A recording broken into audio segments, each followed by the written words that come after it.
แกงหวายใส่ผักหวานพี่น้องใส่อีหลอกอีลายพร้อมค่ะฮ้อนๆแซ่บๆค่ะพี่น้องได้หยังกินแรงเนาะค่ะมื้อนี้สาวอิ่มแกงหวายใส่ผักหวานค่ะมื้อนี้บ่แม่นสิพาแต่พี่น้องมาแกงหวายเด้อค่ะนี่สิพาพี่น้องมาตั้งแต่ขั้นตอนแรกเลยค่ะก่อนสิแกงหวายก็มาตัดหวายซะก่อนพี่น้องบางคนก็บอกว่าสาวอิ่มข่อยบ่เคยตัดหวายจักเทื่อข่อยตัดหวายบ่เป็นบางคนก็ใส่มีดใส่ผ้าบางคนก็ใส่เสียมสับค่ะพี่น้องยายติ๋มเราใส่เครื่องทุนแรงพี่น้องเป็นกรรไกรตัดกิ่งด้ามยาวค่ะเอามาตัดหวายพี่น้องขาดกับค่ะพี่น้องได้หวายพอแกงแล้วเฮาก็เอามาลูมน้ำออกครับพี่น้องนี่แหละค่ะขั้นตอนการลูมน้ำกระจับทั้งก้นมันเด้อพี่น้องเด้อสั่นน้ำมันสิตำสิทิ่มมือเฮาทำไมแต่สาวอิ่มเป็นเด็กน้อยค่ะพี่น้องสิได้กินแกงหวายหม้อหนึ่งน่ะส่วนมากสิเป็นบ้านงานค่ะสิเป็นงานบวชงานแต่งงานยังก็ตามพี่น้องต้องเป็นบ้านงานค่ะจังสิได้กินเพราะว่ายังบอกพี่น้องกว่าเฮาสิไปหาเตรียมเครื่องเตรียมของได้เตรียมคาเตรียมหวายหาอีลอกอีลายหาทุกสิ่งทุกอย่างพี่น้องใช้เวลาเป็นมือค่ะเตรียมของมือนี่มืออื่นจังสิได้แกงแบบนี้ฮะนะพี่น้องแกงหวายกะสิมีพวกผักหวานมีข่าค่ะพี่น้องขันย้ำฝนแบบนี้กะสิแกงใส่อีหลอกอีลายแกงใส่ดอกกระเจียวค่ะ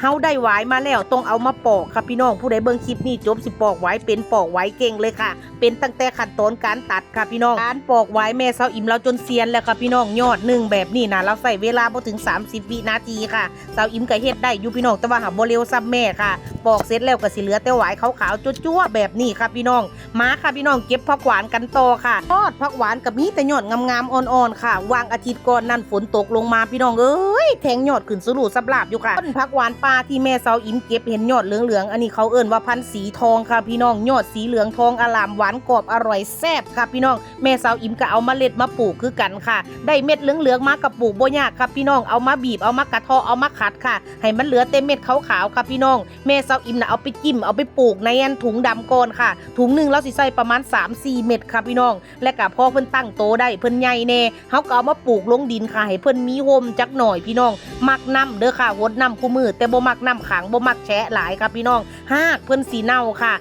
ได้ผักหวานแล้วพี่น้องมาเตรียมอีหลอกอีลายต่อค่ะอันนี้บ้านเสาอิ่มเอิ้นอีหลอกอีลายค่ะพี่น้องหน้าฝนตกใหม่แบบนี้เพิ่นสิมักแทงยอดแทงนอขึ้นมาค่ะรสชาติเพิ่นสิออกหวานค่ะพี่น้องกินแซ่บค่ะอันนี้แกงแซ่บกว่าค่ะเด้อพี่น้องเด้อการแกงหวายใส่เวลาบ่หึงดอกค่ะพี่น้องแกงบ่พอชั่วโมงก็เสร็จค่ะแต่ว่าขั้นตอนการเตรียมวัตถุดิบนี่เป็นมือคือเสาอิ่มเว้าอีหลีค่ะพี่น้องให้อีลอกมาเอามาปอกเปลือกก่อนเด้อค่ะพี่น้องบ่แม่นกินทั้งเปลือกเด้อค่ะเห็นนี่บ่ยายติ๋มแล้วปอกนะคะดึงออกคล้ายๆบอนค่ะพี่น้องปอกง่ายๆค่ะบ่คันค่ะพี่น้องคันผู้ใดว่าเสาอิ่มมันคันนี่บ่คันเด้อค่ะปอกง่ายๆค่ะแล้วเฮาก็ตัดเป็นท่อนสั้นๆค่ะพี่น้องพระเอกของเฮาค่ะหวายหลังจากปอกแล้วก็เอามาตัดเป็นท่อนสั้นๆคือกันค่ะพี่น้องอันนี้ก่อนเฮาจะเอาไปแกงเฮาจะเอาไปลวกอีกทีนึงก่อนค่ะเพราะว่าคันหวายถ้าบ่ลวกเลยเพิ่นสิแข็งแล้วก็เพิ่นสิขมค่ะคันลวกแล้วลดความขมเพิ่นจังหน่อยเพิ่นก็สินิ่มแกงแซ่บค่ะพี่น้องระหว่างรอต้มหวายค่ะให้หวายมันนิ่มเย็ดติมแล้วก็สิมาเก็บใบยะนางค่ะอ่อนไปก็บ่ดีเด้อพี่น้องแก่ไปก็บ่ดีค่ะใบยะนางก็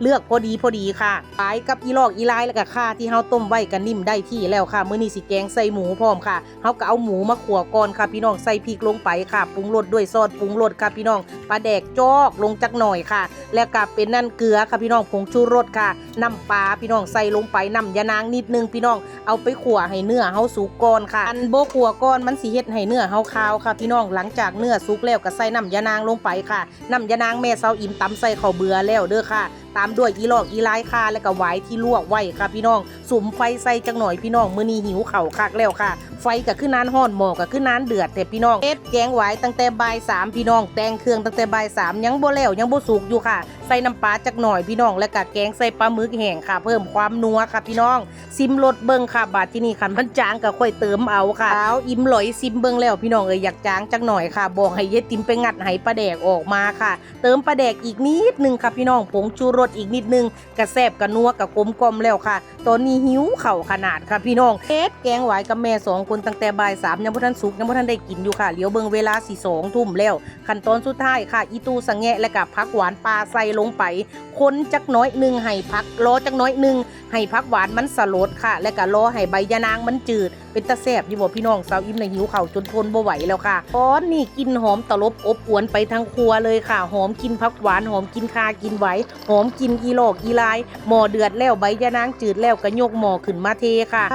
ดเป็นตาแซ่บคักค่ะทั้งผักหวานทั้งอีหลอกอีลายทั้งคาทั้งหวายใส่ปลาหมึกพร้อมตะเมนสีนัวตะเมนสีแซ่บพี่น้องได้หยังกินแรงเนาะค่ะคันผู้ใดยังบ่ทันได้เฮ็ดกับข้าวพายติบข้าวมาค่ะพี่น้องมากินกับสาวอิ่มกับยายติ๋มค่ะอย่าลืมเด้อพี่น้องคันผู้ใดอยากได้เมล็ดพันธุ์ผักหวานป่าโคตรสั่งซื้อเอาเม็ดมันไปปลูกค่ะปลูกไว้หัวให้ไปนะปลูกไว้ข้างเฮือนข้างศาลจักกก2 กกจังบ่ได้ไปเก็บไก่อยากกินแกงผักหวานยามใดก็ไปเก็บเอาอยู่ข้างสวนโลดค่ะ